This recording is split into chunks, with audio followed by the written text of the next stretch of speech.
बाबा, अब आप बूढ़े हो गए हैं। अब आप कब तक यूँ दूसरों के कपड़े को इस्त्री करते रहोगे? हाँ बाबा, हम आपकी मदद करना चाहते हैं। हम अब से इस्त्री किए हुए कपड़ों को खुद सबके घरों में देकर आएंगे। आपकी आयु हो गई है। हाँ बेटी, पर मुझे अभी आप दोनों का विवाह करना है, और जब तक आप दोनों का विवाह ना कर दूँ तब तक मैं काम करना नहीं छोड़ सकता। वो सब तो ठीक है, पर हम कब तक दूसरों के कपड़ों को इस्त्री करते रहेंगे? क्यों ना हम किसी और व्यवसाय के बारे में सोचें, जिसमें हमें कम श्रम में अधिक धन मिल सके। परंतु ऐसा कौन सा काम है जिसमें कम श्रम में अधिक धन मिले? ऐसा कभी संभव नहीं हो सकता। दीदी, आपको शायद पता नहीं, मेरी सहेली के पापा दूसरे शहर से कई तरह के कपड़े खरीद के लाते हैं और अपने गांव के गरीब दर्जियों से कपड़े सिलवाकर उन्हें उचित दामों में शहर जाकर बेच देते हैं, जिनकी उन्हें अच्छी कीमत मिल जाती है और गरीबों को रोजगार भी मिल जाता है।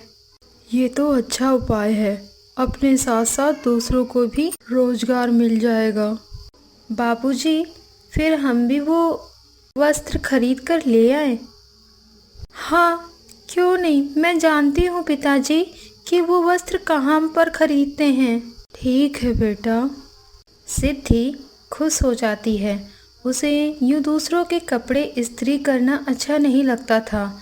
दोनों बहनें शहर की ओर निकल पड़ती हैं।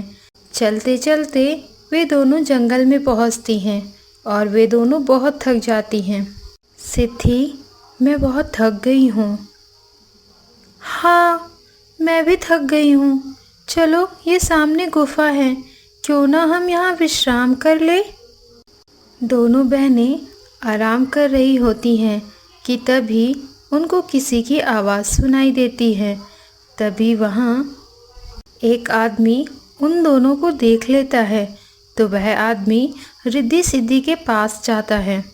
ये आदमी तो चोर है, और अगर इसने हमें नुकसान पहुँचाया तो। मैंने चाकू रखा है अपने पास।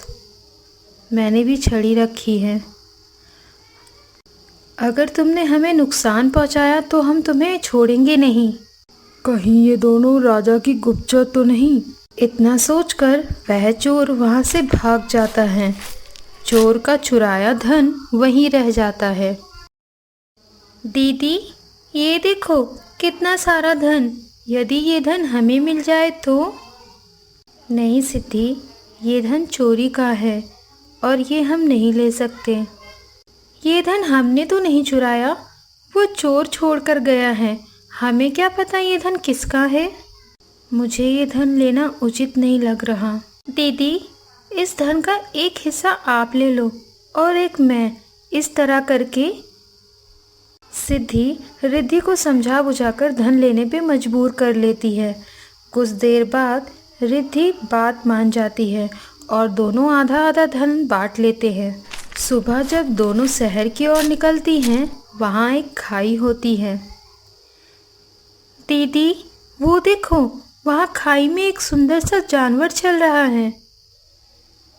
रिद्धि जैसे ही नीचे देखती है, सिद्धि उससे नीचे की ओर धक्का दे देती है और सारा धन ले लेती है।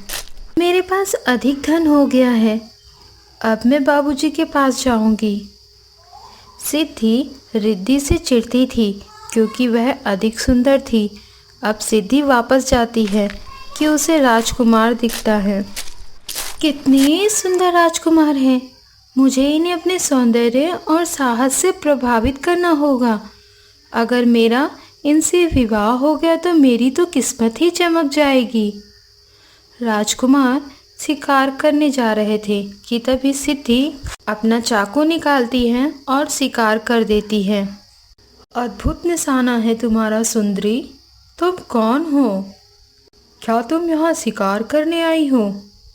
नहीं राजकुमार, मैं व्यापार करने आई थी। व्यापार करने? अकेले? तुम तो बहुत साहसी हो।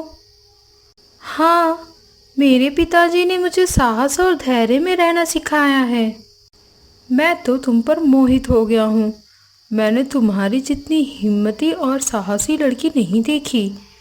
किसी भी राज्य की रानी बनने वाले गुण तुम में हैं। चलो, मैं तुम्हारे साथ चलूँगा और तुम्हारे पिताजी से हमारे विवाह की बात करूँगा। सिद्धि मन ही मन खुश हो जाती है और राजकुमार के साथ घर जाती है। पिता रिद्धि के बारे में कुछ पूछते कि तभी सिद्धि पिता को चुप कराकर उन्हें राजकुमार से मिलाती है। महोदय, मैं पड़ोस के गांव का राजकुमार हूँ और मैं आपकी बेटी से विवाह करना चाहता हूँ। बेटा, हम गरीब के घर, आप राजकुमार। आप चिंतित मत होइए।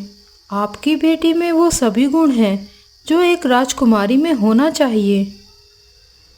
बेटा सिद्धि, तुम यहाँ आओ। बेटा, मुझे आपसे कुछ बात करनी है। बेटी, रिद्धि कहाँ है? पिताजी, जंगल में आते वक्त रिद्धि का पैर खाई में फिसल गया, जिसके कारण उसकी मृत्यु हो गई और अब मेरी ज़िंदगी खुशी की ओर बढ़ रही है। इसलिए मैंने ये बात राजकुमार के सामने नहीं कही। पिता बहुत रोते हैं और सिद्धि की खुशी के लिए वो सब भूलकर राजकुमार और सिद्धि का विवाह करा देते हैं। अब कुछ सालों बाद सिद्धि की बेटी होती है, जिसे राजकुमार और सिद्धि बहुत प्यार करते थे। अब सिद्धि की बेटी बड़ी हो जाती है। उनकी ज़िंदगी सुख से बीत रही थी कि एक दिन अचानक सिद्धि की बेटी की तबीयत बहुत ख़राब हो जाती है।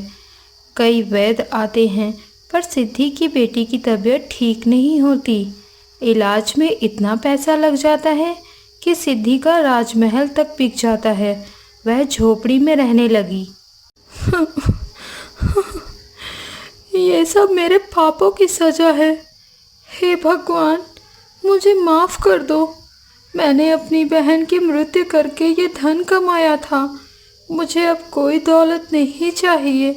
आप मेरी बच्ची को ठीक कर दो। सिद्धि तड़पती रहती है और एक दिन उसकी बेटी की मृत्यु हो जाती है। कहते हैं ना कि जैसी करनी वैसी भरनी।